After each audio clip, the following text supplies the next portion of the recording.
Today we are going to find the inverse equation for g of x equals the square root of 2x minus 1, and we're going to graph both the original and the inverse function. Okay, first, remember, g of x is the same as y equals the square root of 2x minus 1. First, we are going to switch the x and y, because inverse just switches x and y.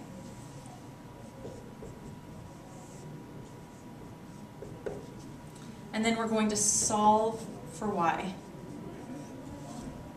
So notice that the square root of 2y minus 1 is already isolated, so we can simply square both sides.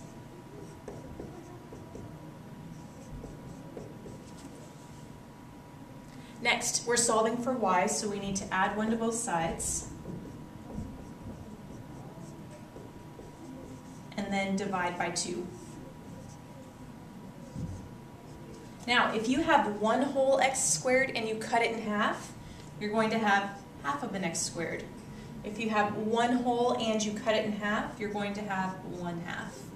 So your inverse function is 1/2 x squared plus 1/2. Now, let's graph our original function, and then we'll graph our inverse function.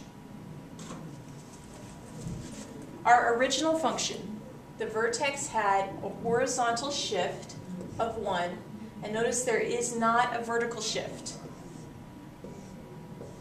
We have a stretch, however that stretch will not affect where the endpoint is. Notice it's a square root function.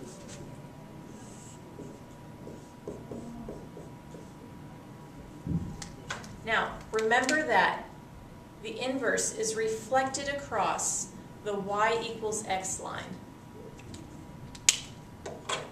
Now, looking at our inverse function, the endpoint will be, notice you do not have a horizontal shift. However, you do have a vertical shift of 1/2. So you're starting at 0 and you're dropping down 1/2. I'm sorry, you're going up 1/2. It's a squared, so it's a parabola.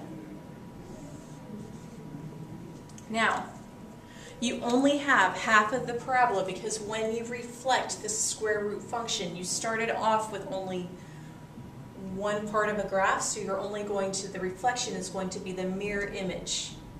Notice you have the mirror image across the y equals x line.